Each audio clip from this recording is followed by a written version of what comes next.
Firstly, thank you so much to Sage and to Lou and Martha and everyone else for having me here. It's wonderful in this kind of pre-publication sneak preview of Death of the Gods.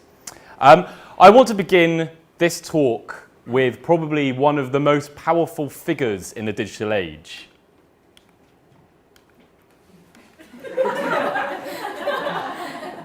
Grumpy Cat.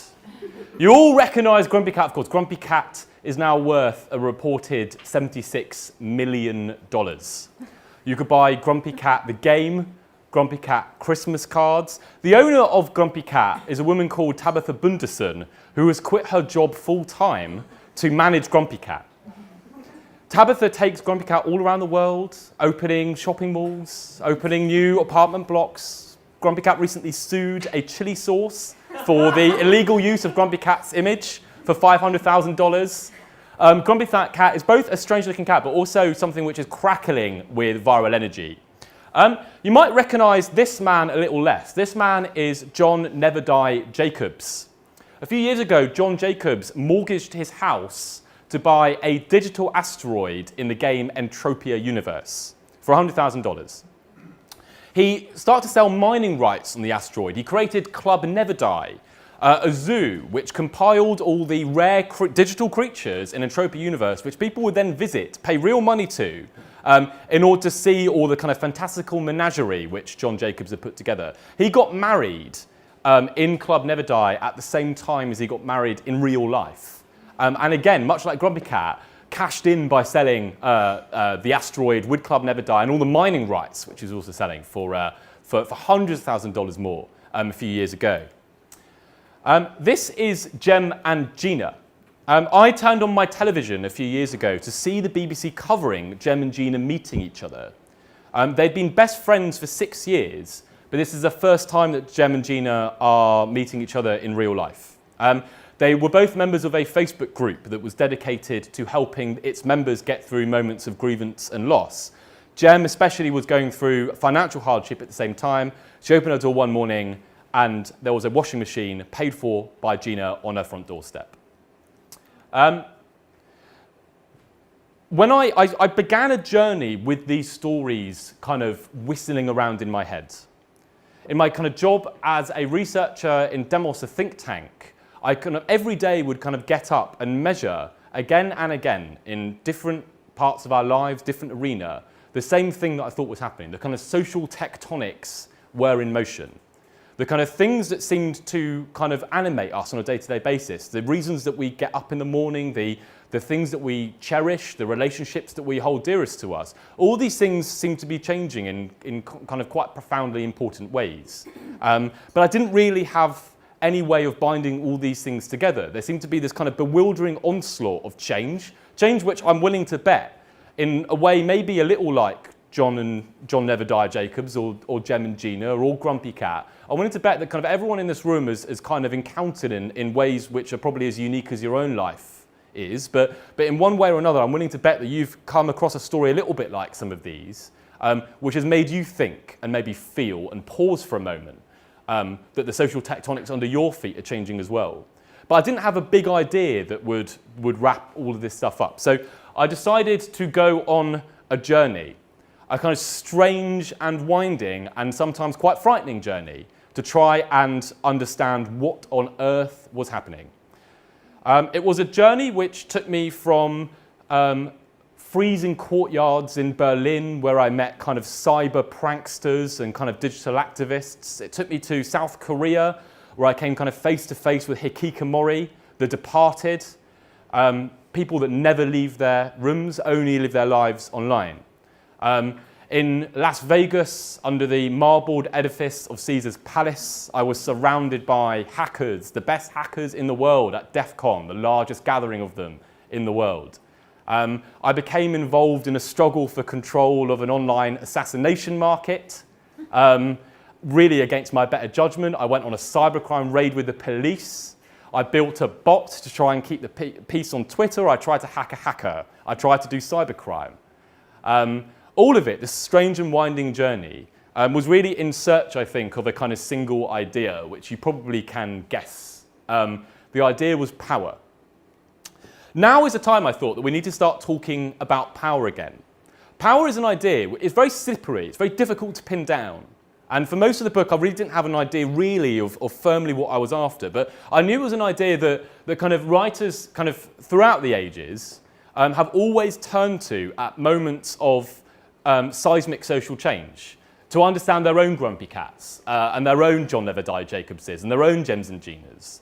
You know, it was the idea that Machiavelli did turn to when his own world was shuffling into the Renaissance, and all the conventions and all the millennium-long standing understandings of the Dark Ages were beginning to break down around his ears. And then 200 years later, Hobbes did the same. Just after they killed the king, just after the conventions of his age had been destroyed again, he too turned to power.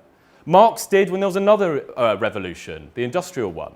And Foucault did in the 60s when, again, the conventions of his age were being pulled down. Power's always been an idea which has allowed us to ask the really hard, deep questions underneath all the froth and bluster and kind of surface change of what is actually happening in society, what is really going on, and how does it actually affect our lives in meaningful ways. I think it's almost like an idea which is a bit like a rapier that kind of cuts through a lot of the nonsense and forces you to really focus on what I think is the most important. And the kind of power that I was interested in, I think the kind of power that is most important, is the one which describes the capacity of each of us to kind of reach into each other's lives. That's why we called it Death of the Gods in the end. We kind of imagine the kind of pantheon of small gods in kind of Terry Pratchett. You know, sometimes jealous, sometimes kind, sometimes benevolent, sometimes malicious. But the small gods that kind of kick over a bottle and make you trip up. Or the gods that kind of give you kind of supernatural strength for a day. And that's what power felt like. It was this capacity, whether it was coercive and obvious, sometimes financial inducement, sometimes more subtle.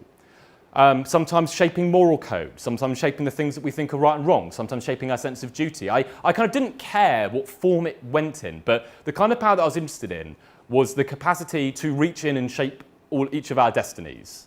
And for us, in a way, to reach over into other people's lives and to shape theirs, to shape the choices that we have, the choices that we make, really to shape the shape of our lives. That was the power that I was interested in. That was the power that I wanted to track down. So what I am going to do, I also deliberately tried to do this in a way which was just about as broad as possible, not just focusing on politics, but trying to look through as many different arenas of our lives as possible, be it crime, be it warfare, culture, or media or business, and to see how power was changing in each. And what I'm going to do now is I want to take you through three battlegrounds, three different, I think, immensely important parts of our lives, where power is being fought over, where it's being transformed, where it's being won, and where it's being lost. And I'm going to introduce you to some of the kind of spokespeople, the guides, I think, that I kind of followed throughout the book. People that I think are the best representatives of how power is changing. Some of them newly powerful, some of them newly powerless, and others that have kind of tasted power or felt power in ways which I thought it was important for all of us to understand. So that's the idea, three different battlegrounds where power's shifting.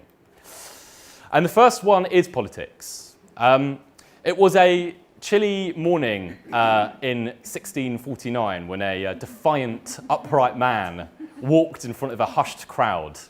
Charles I, convicted and tainted of high treason. And for 7 years then, England had been fighting over the topic that Charles spent his final breath on, sharing government. A ruler, a sovereign, he said actually, a sovereign and a people are clear different things, was Charles's first words. And it's not up to them to govern us. And with that, his head was cut off, and the crowd surged forward, I think, after a drop of royal blood. And over those 7 years, there wasn't only a kind of military conflict that was happening, there was also an absolutely vicious, fierce, rhetorical conflict. A pamphleter and barrister named Henry Parker in 1642 wrote what I think is probably the most important forgotten pamphlet that's ever been written in the English language. It was called Observations, and in this pamphlet, you didn't think you were going to get a history lesson, did you? In this pamphlet, Henry Parker, for the first time, writes that the people are sovereign.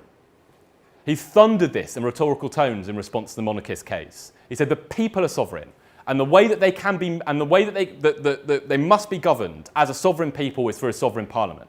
Parliament was the idea that the parliamentarian side came up with as a justification for a different form of government, which had nothing to do with kings, where the people are represented, literally represented as a sovereign body which can then make decisions. And I think now, the reason I'm raising this is that this was the last time that I think the most fundamental question of political power was open. Not a power over whether one party or another is in power, not a question over how power is won or lost, but a question really over what political power even really is. And in politics, as I travelled around the world, I kind of discovered, I think, that if you tunnel down deep enough, we are now facing a challenge to the status quo as fundamental, if not quite as bloody, as that made by Henry Parker. I think for the first time in centuries, the question of what a democracy actually looks like, who actually should be in charge, and how they can be put in charge, I think is an open question. But we'll start on the surface. We'll start with the kind of political power which we can all see every day. It was a sublime of both the incredibly visible and the incredibly invisible. In 2008, Barack Obama rewrote the rule book. He found out that social media was the way which you could speak directly to your constituents. You didn't need the press anymore. You didn't need to go through journalists. You could speak directly to the whole nation if you wanted to and make your case directly to them. And Donald Trump is absolutely and totally a continuation of that tradition. Both him, like Barack Obama, had realised that you can just undercut the press. You literally don't need them as mediator. They are no longer the way in which you can speak to the people that are going to vote for you. Speak directly to them. So much, so obvious, who knows where that's going to end. But then in 2012, Barack Obama rewrote the rule book again. And he said, it's not just about using social media to actually speak to people. We can also use social media to understand them. And with that in 2012, they began to build this invisible machinery, which now every single political party around the world has also built. A machinery which understands what you're talking about, can understand your personality, if you want to believe the bunkum that Cambridge Analytica comes up with. But in many different ways is finessing messages, is measuring their response, is changing the messages, is measuring it again. Every political campaign around the world has become a giant experiment. A giant experiment where everything is measured, everything is analysed, everything is collected in a constant iterative loop. This so much, I think now, thanks to Cambridge Analytica, we understand both sides of this equation now. And for sure, political parties around the world have embraced the digital world. They've embraced it as being an entirely new way in which political power can be won. But I actually don't think that is the obvious way in which power is changing at all. I think it's the most visible, but I think it's also the least important. For that, we need to tunnel one step deeper. Because I don't think that political parties are in loving embrace with the digital world. I think they're in a chokehold. I think they're being ripped apart. Does anyone recognise this woman? Kind of. Gregor Hackmack sat down at his desk in 2014. He just, I know Gregor, he just become the head of GermanChange.org, that kind of boisterous campaign organisation. And he was leafing through this kind of little-known German newspaper called Die Tageszeitung, Taz, as it's called to its readers. And there was a small story in it, which was that a woman had just lost a case to try and challenge the constitutional validity of a law that he'd never heard of before called CETA, which was this enormous trade deal between Canada and the whole of the EU. The woman's name was Marianne Grimmenstein, Mrs. Grimmenstein. She was a semi-retired flute teacher from a town called Lüdenscheid in central western Germany, a small industrial town. She tried to bring the case. She thought that CETA was unconstitutional. It gave too much power to corporates. It moved too much power away from parliaments. She thought it was a dreadful idea, and the court didn't even hear her case. So Gregor phoned up Marianne Grimmenstein and said, do you want to put something on Change.org? And Marianne Grimmenstein never heard of it, but decided to give it a go. Within a week, they had 40,000 people signed up to her campaign. It somehow managed to trickle into the kind of boisterous German user base of change.org. So Gregor now decided that the next thing to do was to bring another legal challenge for SETA. She spoke to Marianne Grimmenstein, who went off, came back and said, I've got it. And she signed a contract worth 18,000 euros with an eminent legal scholar in Germany. They had no money. Gregor was afraid that he was going to bankrupt the first person that he'd reached out to work with change.org. So they put on a crowdfunding thing onto the campaign, and they raised 18,000 euros in 2 days before they could switch it off. They were desperately trying to switch it off because they were getting too many donations and they had to try and return it all, but the PayPal wouldn't let them actually cancel the financial subscription. They had the money, they had the legal challenge, they had 40,000 subscribers, which was constantly building. The next thing they wanted to do is they wanted to turn it into a class action lawsuit against the German government. So, and they really didn't think this was going to work. You had to print out this PDF, you had to send it in, to sign it, you had to go to Marianne Grimmenstein, who has to record them all. Well, I think you can probably guess what happened next. The postman realised that Marianne Grimmenstein was receiving a lot more mail than she had in the past. First, he had to be given a motorbike, and then he had to be given a van. Then Marianne Grimmenstein had to get her own postman, because the class action lawsuit became the largest at that point in history in Germany. So this time, Marianne Grimmenstein, trailed by the world's press, turned up to file the class action lawsuit in the Constitutional Court of Germany, the highest court. And this time, the court, of course, did hear the case. And Gregor remembers how, with the baiting press outside, with the austere, red-robed German judges filing in, there was suddenly a ripple in the courtroom. The normal government lawyers were being ushered aside because the person that had arrived hundreds of miles away from Berlin to defend the government case was Sigmar Gabriel, the Vice-Chancellor, the Deputy Vice-Chancellor of Germany. No, the Vice-Chancellor of Germany, sorry. He's called Siggy Pop to his friends. And he strode straight up, this patrician figure, to Marianne Grimmenstein and said, "You are the woman that's causing me all these problems." And I think you can imagine the next step of the story. The court injuncted SETA, preventing this massive trade deal with the whole of the EU until more information could be got on its constitutionality. You can't get a more stark imbalance of conventional power than Marianne Grimmenstein and Sigmar Gabriel. But the point was that, we're going into this in a second, the point was that the same tools that had been put into the hands of political parties were now in the hands of everybody else as well. Those monopolies that large organisations like political parties had to mobilise, to get the message out, those monopolies had come tumbling down. And what we're seeing now across society, and we're seeing it popping into the news every single day, is mobilisation and counter-mobilisation across all the different parts of opinion and parts of society which have never been able to mobilise before.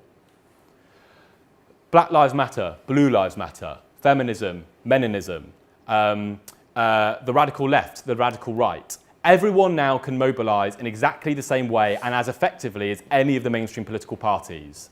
And the mainstream, therefore, is being throttled as a result of losing this monopoly.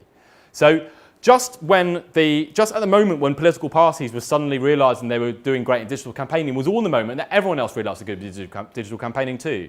And whether it's Tahrir Square or Occupy or Gezi Park or here in Taiwan, the Sunflower Revolution, everywhere we are seeing a whole new kind of protest emerging where it's been easier than ever before to oppose political power. But I could talk about, I mean, I'm absolutely fascinated by how protest is changing, but I don't think that's how political power is changing in its most fundamental sense either. We have to go one step even further down. And I think political power is being challenged now at a level which was exactly the same as the way in which Henry Parker challenged it over here in Taiwan. Audrey Tang, we don't have I met they're actually in London right now, some of the digital democrats. Oh my God, you're here. You promised can you do 2 minutes on this? please. We are incredibly lucky to be joined by, I think, the most exciting political group in the world right now that's transforming politics in a way that no one else is. And I think transforming politics in the most fundamental way. And you don't have to, but I would hate to present your work for you. Come on, give you 2 minutes.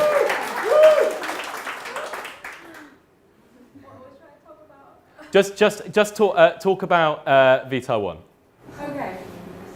So V-Taiwan is not. It's a form that take a form like a website, but actually it includes online and offline consultation through different stages of the policymaking process from proposal to legislation, and it's being initiated by communities, mainly starting from civic tech community. But then the government bodies, they also go to the hackathon to actually co-create this platform with the civic tech community and wider stakeholders. So people are actually being able to have a voice in the process.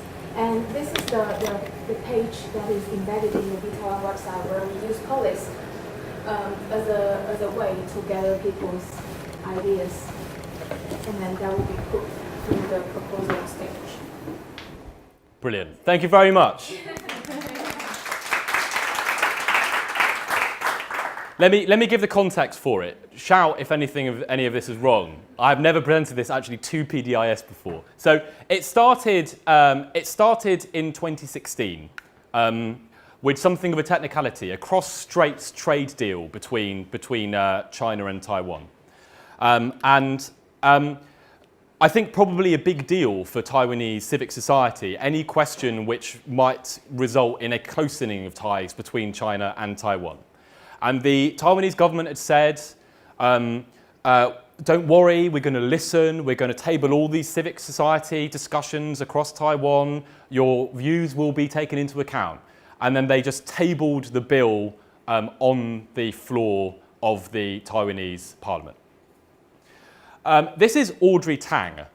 I suppose by most accounts, a computer prodigy at a very early age. Dropped out of school at 12, became a Silicon Valley entrepreneur at 15, retired at the age of 30, as Silicon Valley entrepreneurs can do, and then went back to her native Taiwan to be a civic hacker and joined a group called GovZero.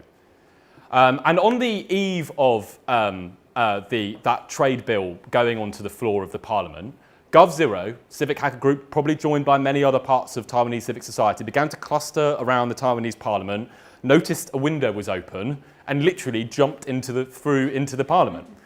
I suppose symbolically entering a place that they felt they'd just been excluded from in an aggressive and illegitimate way. And that was the Sunflower Revolution.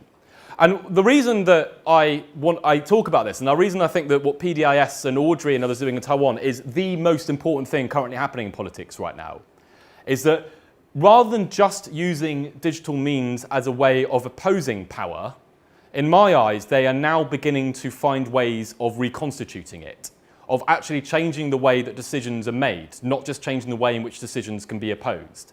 So these are activists in the legislative chamber, live screened, of course, so the police couldn't raid them and clear them out, trying to do open policy making, desperately trying to stick all the things on the walls and trying to include all the people in this decision around the trade bill that had been excluded by the Taiwanese government. And then the great success, and the reason I think this is so important, is that after that, they went to GovZero, they went to Audrey and others, and they said, please help us make decisions better. Please help us stop anything like this happening again. And so this is the first time, I think, that something like V-Taiwan, this kind of mixed reality scaled listening exercise, has actually become wrapped in with power. You see digital democracy all over the world. You see people that are desperately trying to build new ways of making decisions work. But here is the first time where it's actually affecting decisions. And how many pieces of legislation now? 28. 28 pieces of legislation and regulation that have changed as a result of this. I think this is as fundamental as Henry Parker's attack on Charles I. Because I think this is beginning to say parliaments are not the only way in which decisions can be made. There is no reason now why we have to have a democracy which was possible and even best case hundreds of years ago. Now we can use digital technology to make democracy work a different way.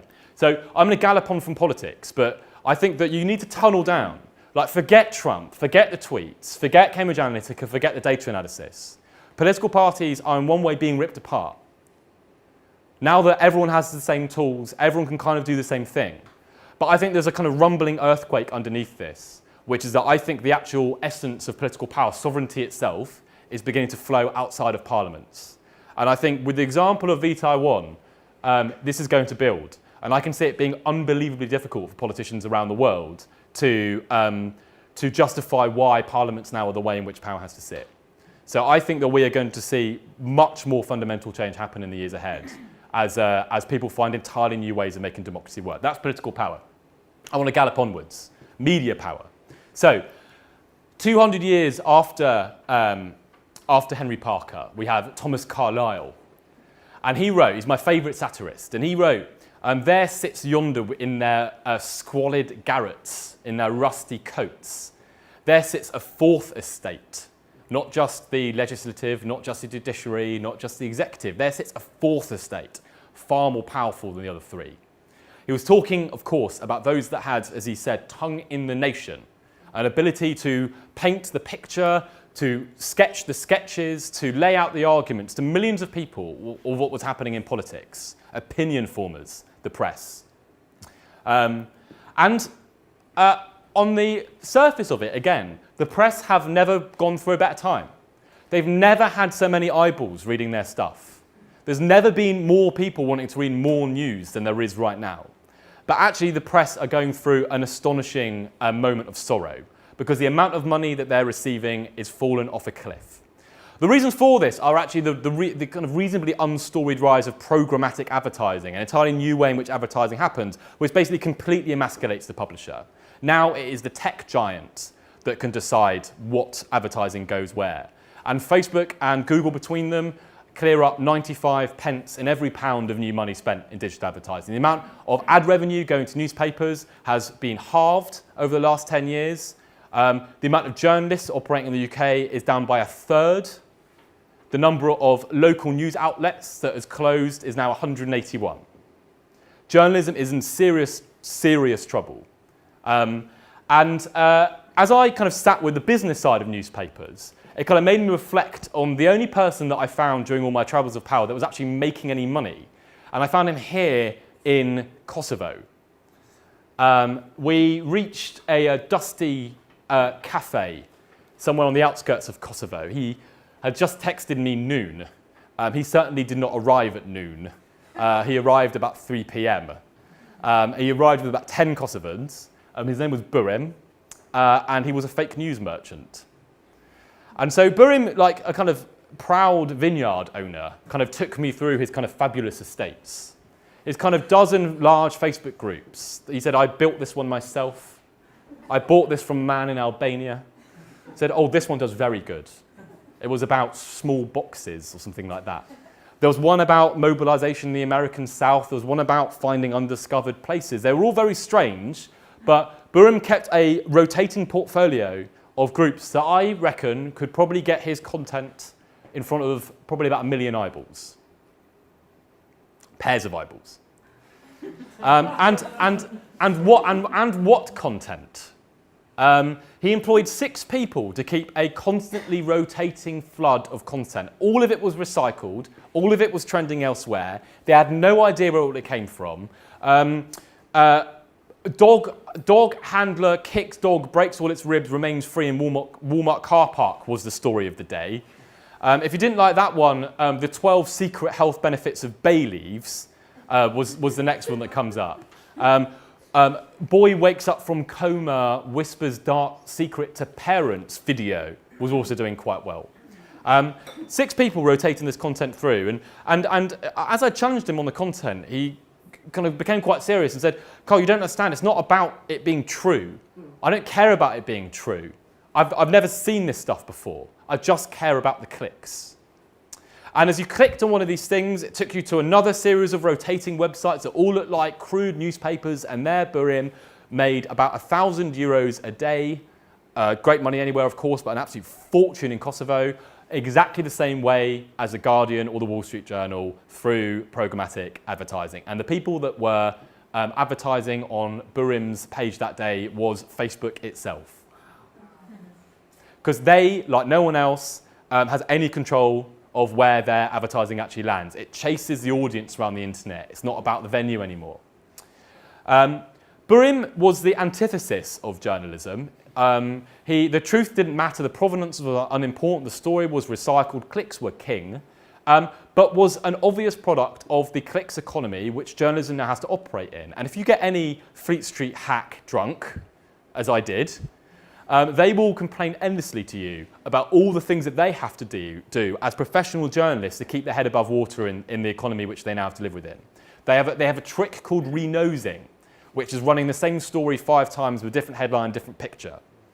Some of them, he said, this particular hack, said that there's one person in his office whose entire job is cut and paste.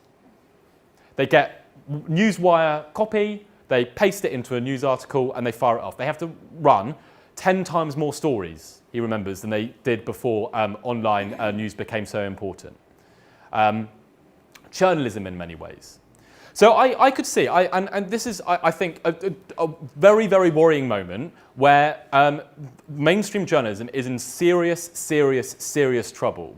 And I think the big titles will rumble onwards, of course they will. The Guardian, the New York Times have enough brand, enough audience to keep going. The real damage is being done in local journalism. It is an absolute bloodbath. Time and again, you're seeing local outlets close. So Burim was the antithesis of journalism, and this is the man that might save it. Has anyone recognised him? Good. I mean, I'm kind of hoping no one's seen this man. He's my hero of journalism. This is Elliot Higgins. A few years before I first met Elliot, he'd just been made redundant. He was working as a temporary admin assistant in a lingerie manufacturer in Leicester, where he lived. He had a young child, and he needed to feed his family. He was bored in his job, so Elliot started to comment on. We've all seen them. Comment on every single Guardian news story. And he got a reputation for being the first person to comment on any Guardian story to do with either the Iraq or the Syrian war. We've all, I mean, you roll your eyes as soon as you see this person jumping into the comment threads. And he would wake up early every morning all to do this. But Elliot wasn't just a troll. He wasn't a troll at all. He got really good at looking at all the open source information which was present, all the stuff that the arid battlescapes that were appearing on YouTube and what was being tweeted about. And hour after tedious hour, Elliot began to work out how he could locate where the picture was. He began to be able to recognise the material, the military material that's being used in the conflict. So even worse than the person that comments on the Guardian thread, Elliot would be able to show why the journalists had got it wrong, time and again. And he began to build a little following, and he started a blog called Brown Moses. And then this happened.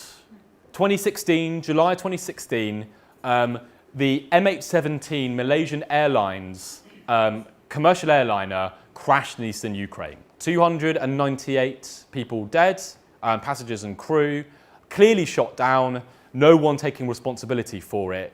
Mass murder, who's responsible? And both me and Elliot actually had watched the same thing. We'd both had our television on when Russia Today had ran a live broadcast from the Kremlin, where these kind of smartly dressed, kind of blank-faced Russian military officers had in front of this huge curving screen stood up and said, "We have conclusive radar evidence to demonstrate that a Ukrainian Air Force fighter jet was ascending rapidly towards MH17 in the moments before the crash. We call on the Ukrainian government to clarify the purpose and nature of this jet. clearly implying that the Ukrainian Air Force had shot down MH17. Well, both me and Elliot thought this was total nonsense. But Elliot actually did something about it. So whilst I rolled my eyes and got on with my work, Elliot started Bellingcat, a civic journalist endeavour, which was all about piecing together all the information they could get to try and find the truth on MH17. And it started with a hunch. Elliot had been doing what he does, combing through a ridiculous number of hours of YouTube footage and pictures on Twitter. And he'd found this, I don't know if you can see this, he'd found this kind of squat green vehicle poking its kind of bottom out from behind this kind of building. Well, as I said, Elliot got really good at identifying military hardware. And he recognised that to be a buck launcher, a ground-to-air missile launcher, and he knew that was probably the only thing in eastern Ukraine which was capable of actually shooting down a commercial airliner at full cruising altitude and speed. So he mobilised the Bellingcat network and said, where was this taken? How can we find the location? And one of the Bellingcat members zoomed in and saw a partially obscured series of Russian letters.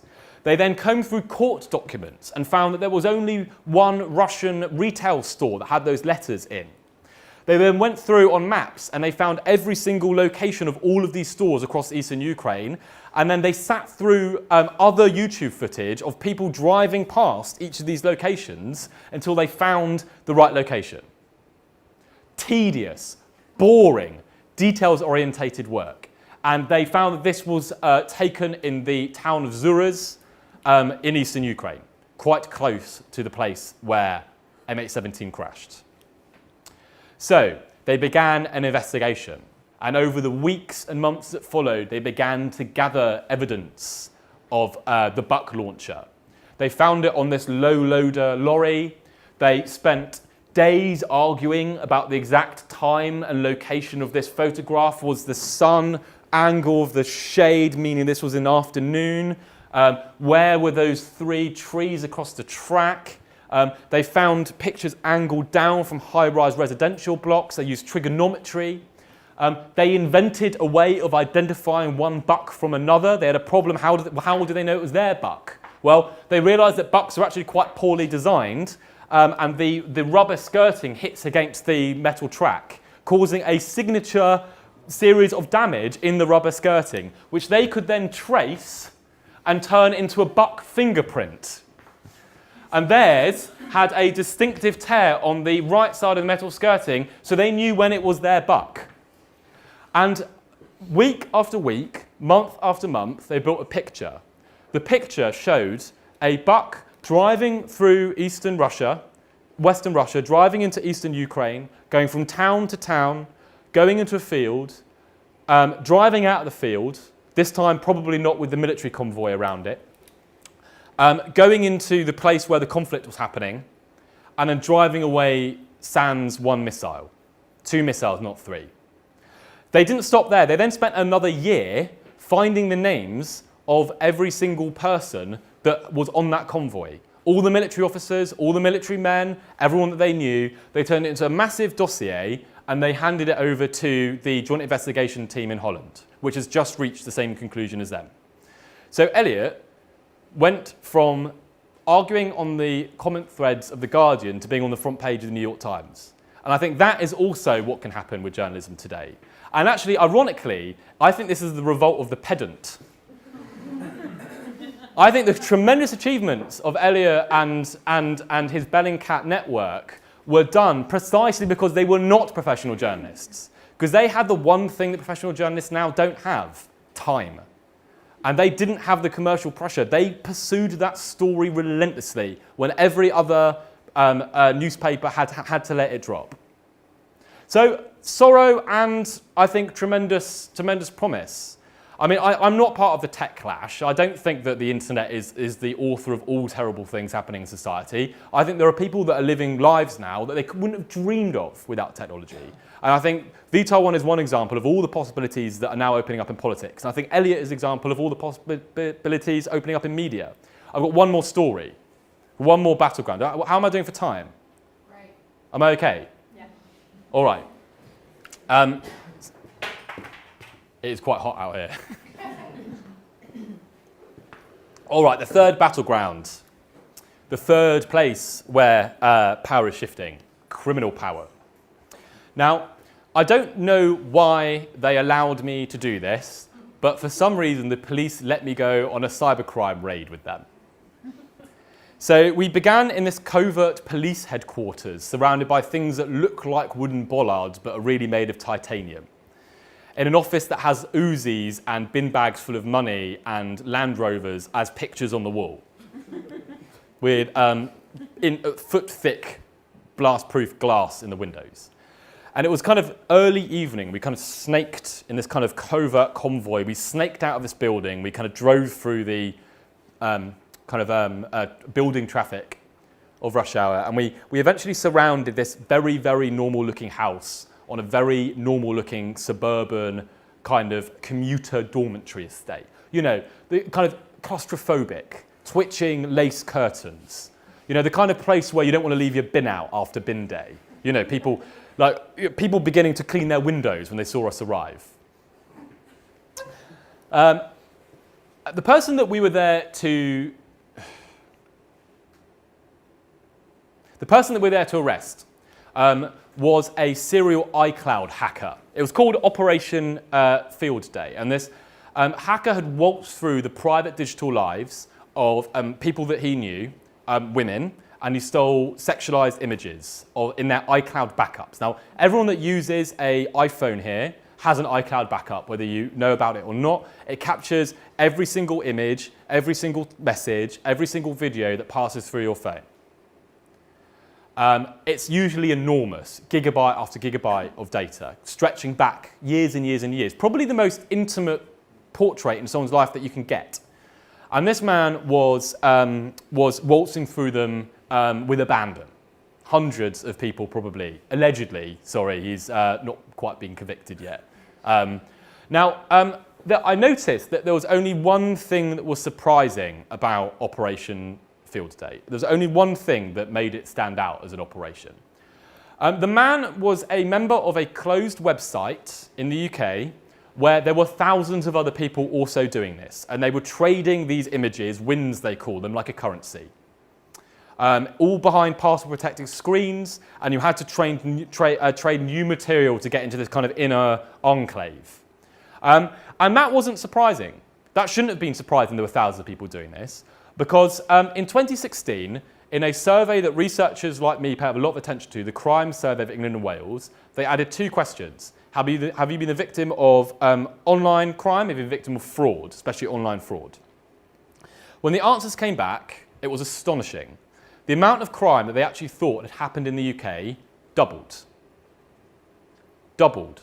As soon as you asked those two questions, they realised there was as much crime basically happening through the digital world as all other crime types put together. You were 20 times more likely to be robbed at your computer than burgled in your house. You were more likely to get a virus than all forms of violent crime put together. Online fraud was the most common crime happening in the UK. So for the first time, basically we began to wake up, at least the researchers began to wake up, to the fact that we'd lived through an astonishing transfer in where crime actually happened. The internet was becoming the premier venue for crime. And this fiction that we've been living through, a successive decrease in crime every year, was shown to be just that. Crime wasn't going down at all. Crime was simply transferring into a new venue where we weren't counting it. So not surprising at all that this cybercriminal existed. Not surprising at all that there were thousands of other people in the website that were doing exactly the same thing. Not surprising at all. When I was really nervous, I don't mind admitting this to you, I was really nervous during this. Like when we were driving up to the house, I kept thinking like, what if what if it comes down to me? What if he like breaks out from the police officers or pulls a knife or a gun and somehow I have to do something? Like, would I have what it takes? And I actually literally remember thinking, I guess I'll just have to see. But I think I do.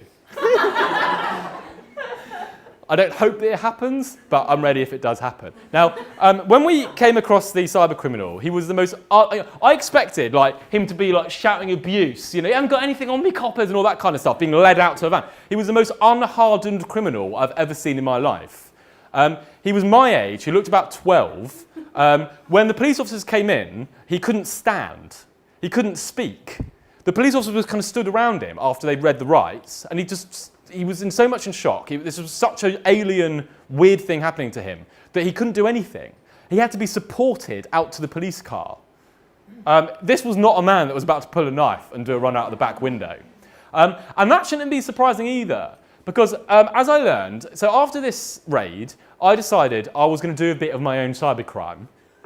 So I got a hacker friend of mine, and I said, can you teach me how to do some cybercrime? He said, what kind? And I said, let's do ransomware. You all know about ransomware, the most common form of crime that businesses are hit by. Use of encryption, lock your hard drive, 3 Bitcoin please, you can have your hard drive back. It kind of leapt into the press after the NHS basically melted down with a very bad spate of ransomware. It was about a year and a half ago. He opened up a laptop to get me to do some ransomware. And the idea that a hacker is in a darkened attic with a hood on, for some reason typing binary code into a computer, is total nonsense. This was what came up. Can anyone recognise anything unusual about this piece of crimeware with which I can only do illegal things? There is no legal use of this at all. Can anyone recognise anything unusual about that? It's got banner advertising. It's got tooltips. It's got a help menu. It's easier to use than Microsoft Word. I opened it up and it said, hey Carl, do you want to commit some ransomware today? And I clicked a button to say yes. And then it said, great, how long do you want your ransomware to go on for? And I dropped down the menu for 3 months. And then it said, how much Bitcoin do you want people to pay to have their computers unlocked? And I clicked 1 Bitcoin by typing 1 into a computer. This is drop-down menu, point and click cybercrime. An idiot can do cybercrime. The barriers to cybercrime are unbelievably low. This is literally easy to use in Microsoft Microsoft Word. Freudian slip. Just like Microsoft Crime, you get a file, but unlike Microsoft Word, it's a payload. And then using a depressingly broad array of options, I can get this onto your computer. I could send you an email saying your Arsenal season tickets are out of date. People definitely click on that. I can scatter USB sticks in your company's car park with the word secret written on the side of them. 1/3 of people that find those USB sticks plug them into their computer. There is an enormous number of ways I can get you to click a link. And when I do, the payload executes, your computer is locked, and we'll start doing a fun game that Stampardo calls file roulette, where one of your files is deleted every hour until you pay me my Bitcoin. Now, if I upsell, so this cost me $30. If I clicked on that piece of banner advertising, I would go to the nice branded website of Rainmaker Labs, where they would sell me Philadelphia for $400, which is even easier to use and which allows me to commit even more cybercrime. So it wasn't surprising that this cybercriminal was unhardened. In many ways, I think the barrier to entry is so low. You're so divorced from the victim. It's so easy to do. It doesn't even feel like crime. It's this whole kind of dark route to power of being able to reach into people's lives in ways that they don't know about, in ways that they can't control, which has almost no costs as far as I can see it to them. They never have to see the victim bleed. They never have to see them cry. It's just clicking a few buttons on a computer. As another cybercriminal said to me, it doesn't feel like it's crime at all, even though the impacts are actually just as bad as any other kind of crime. You can see how old that picture of the darknet is, because the cocaine is going to cost me 1.6 Bitcoin, which is like £2,000 now. That's the only difference. So you can get someone else to do the crime for you. That's Amazon, that's the darknet. They're exactly the same. Apart from here I'm buying shampoo, and here I'm buying opioids, erotica, or custom orders, and I'd never wanted to click on what custom orders really was. They've both got feedback for the seller, the vendor. Probably more important on the darknet than for Amazon, you get the reviews back from people saying how good was the product. I mean, there are thousands of them. The customer service, as my colleague Jamie Bartlett, that's written a brilliant book on the darknet called The Darknet, has said, the customer service on the darknet is some way ahead of the lightnet. Exactly because that's the only thing they can go on, because you never know who they are. So it wasn't surprising that this man existed. It wasn't surprising he was really unhardened, and I genuinely believe was committing a form of crime which him and many other people were doing, whereas they wouldn't have dreamed of doing other kinds of crime. But he was also doing some pretty sophisticated things as well. And so to learn about that, I went to DEF CON. You're hanging outside of Snackus Maximus, and suddenly this whole new kind of player comes into town. They've got shock blue mohawks, they've got Bitcoin tattoos, they've got Born to Hunt written across their t-shirts, they wear black. They are the best hackers in the world, and in their tens of thousands every year, they gather in Las Vegas around Caesar's Palace for DEF CON. And as they arrive, you begin to get a sense of, I genuinely believe, what the new digital aristocrats of our age, a whole new kind of class of people, because they changed the world around them through their sheer presence, because the screens on the Las Vegas metro literally crash as they walk up the strip. The casinos suddenly start wheeling away their ATMs. They stop taking cards. In a Las Vegas casino, stops taking card when DEF CON comes into town. You are warned, as I was. I received an anonymous email saying, hey Carl, here you're going to DEF CON next week. Just to let you know, don't bring your phone, don't bring your cards, take nothing out, keep none of your electronics on, and maybe you won't get hacked.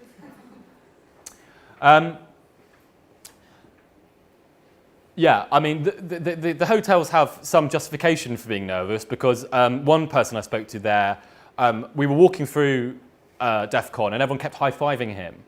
And I said, Major Malfunction his name was, and I said, they all go by hacker names, no one wants to know your real name. No one wants you just turn up with some cash and you're in. There's no sign-up sheet. Half of them are spies, half of them are criminals. That's the way that DEF CON is. And I was like, Major, like, why? It felt weird, but you got to call them their hacker name. I said, Major, why does everyone love you so much? He said, oh, well, a few years ago, I was here in Caesar's Palace and I gave a little talk. And I looked up his talk, and he stood up on this stage in front of this massive crowd of people, and he said, I was going to talk about something else, but I want to show you what I did last night. And then he showed a video of him hacking into Caesar's Palace's computer network, simply using the remote that was in his room, spying on the other people's browsing in the different rooms, and then casually resetting the minimap bill of every single room in Caesar's Palace. So the casinos are legitimately afraid when DEF CON is in town. And in front of these in these huge stages, tens of thousands of people, the world's best hackers stand on a stage and announce the best hacks of the year. And everyone jumps up, you're kind of falling asleep due to the technical detail, and suddenly everyone starts opening frothing cans of beer. And every time I heard about this, all I could think is power. These are all vignettes of power. These are all different ways in which these people can coercively shape the world around them. As computers have become the world, as they become to mediate and dictate and shape the world, these people that can control computers in ways that no one else can have been able to control and shape the world in ways that no one else can. This was a man that stood up and said, you think your computer is safe because it's not connected to the internet? You're wrong. I can hack computers not connected to the internet. And he used something called stenographic encoding to hack a laptop using light. He then hacked the laptop using light you couldn't see. He then hacked the laptop using sound, and then sound you couldn't hear, and then found a way of adjusting the gamma ray settings of this laptop that's not connected to the internet to exfiltrate all the data. Another man stood up and, in actually quite dull monotone, announced that he could cause the wind turbines of the world to burst into flames. But that's all old school, because the future here is deep hack, it's AI hacking. And so all the excitement was around how machine learning is going to completely revolutionize hacking, how machine intelligences are learning how to hack themselves, and how the future of cybersecurity will be dueling offense and defense machine intelligences going off against each other. So it wasn't, in short, surprising that this man that had been caught in Operation Field Day existed. Most crime is now happening through the internet. and will continue. I think that number will only increase. It wasn't surprising that he was a whole new kind of criminal. It wasn't surprising that he was doing sophisticated things, because what now hackers are actually capable of doing, I think, is getting further away from public awareness and understanding every single day. And the best of them are capable of astonishing feats of prowess and technical skill. There was only one surprising thing about Operation Field Day, and that was that it existed at all. Because as I spent more time with cybercrime units, I learned that time and time again, investigations found it. The reason this man had been caught was, I can't go into details why, but he was unbelievably unlucky. And the reason that almost all digital investigations found her is because whilst the internet has allowed crime to pass unbelievably easy through borders, law enforcement always smacks up against those same borders, time and time again.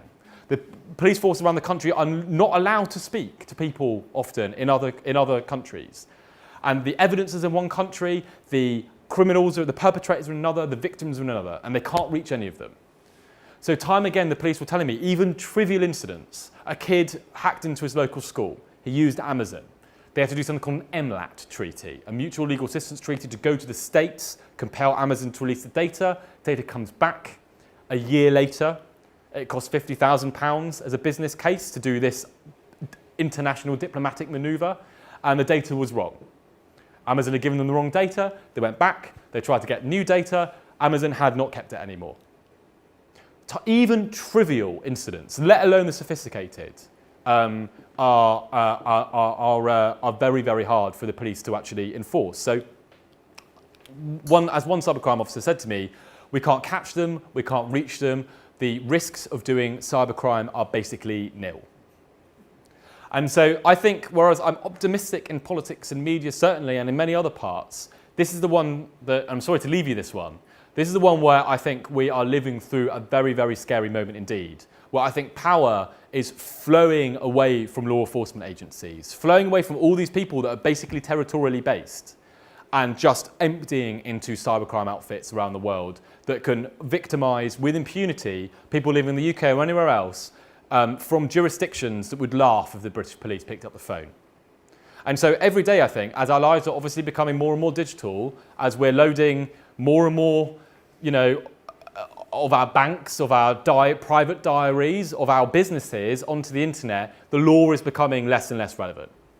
I think we're living through the worst crisis of law enforcement in the history of modern policing. And I don't think the police are anywhere near to solving this. And I think it's being done at a moment when the police's budgets have been pared back to the bone. Very, very scary moment where I think states are able to control less and less what actually happens in their own territories. And I don't think they can protect people. And if you can see vigilantism on the rise for the first time in a long time. I think people are beginning to realise that the police aren't able to protect them. The book. So I just wanted, I've probably spoken enough. I wanted to kind of end with a kind of final thought, which was that kind of almost everywhere I looked in society, I think I saw the same thing happening.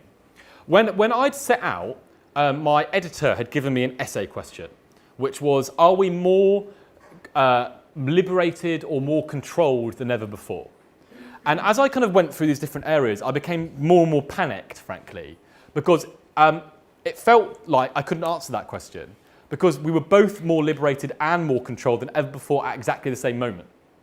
And whether it was the media, whether it was politics, and even in a sense crime, we're seeing these liberations and these forms of control wrapped up right together, this onset, really, and they're a consequence of each other. As people are being liberated to reach into people's lives, so other people are being controlled by that liberation. So what I realised was really happening, I think, is that power itself is changing. And I think power, when it operates through technology, becomes camouflaged. It becomes weird. It becomes unrecognised. And I think through all those different things, it becomes deeply unfamiliar for almost all of this. And I think it becomes even more unfamiliar the more sophisticated the technology gets, the more entwined it becomes, the more complicated technology develops into. And as it becomes unfamiliar, as I think it takes on this kind of tech camouflage, which sometimes is in the proprietary nature of the tech, sometimes it's in the new economic logics the tech giants have managed to unleash, sometimes it's deliberately hidden In the case of the cybercriminal, sometimes it's actually just there in public and it's there ready for people to reach they knew it was there, like all the opportunities that Elliot grasped. I think power has gone wild. And I think that is why this liberation and this form of control is happening at the same moment. I think organised society has always tried to cage power. We've always tried to control the way in which we can reach into other people's lives. We've always tried to make it rules-bound. And almost everywhere I can see in society now, I see the regulation breaking apart. I see the law that's supposed to govern monopolies falling over. I see the professional standards that have governed the way in which different professional groups with large control over our lives to use that control. I see that disintegrating too. I see the actual legal system itself falling apart. All these different, I see public scrutiny and broad norms, all those subtle ways that can also control power. I think they're getting less influential and less capable of controlling power as well. So I think power across all of these different areas of lives is wild. I think people are finding new routes to power, and as they do so, they're finding ways, probably more perfect expressions of those things that people have always done. And as you can probably realise, really what fascinates me is people, it's not the technology. And I think people are doing the things that they have always done. I think people are both being incredibly brave and selfless and cruel and selfish at exactly the same moment. And that's where the liberation and the control, I think, find both their common source. Humans doing the things that humans have always done. But now they're able to do so thanks to technology in ways which are more perfect, less rule-bound. So in a way, we're all slightly more like these gods. We can all touch people in ways which are far less controlled and far wilder and freer than ever before. But those gods are also closest to us. And that power is enacting on us in ways which are less rule-bound than ever before. And we are only, I think, beginning to realise what kind of world this is going to create, this onset of liberation and control. Because whilst this is the end of my talk, this is only the very beginning, I think, of this wild form of power. We are in the foothills of how this power is going to work. So thank you so much for listening. I probably overdid time. Thank you for coming on such an unbelievably hot day. And I think we're going over to questions. Yeah, thank you.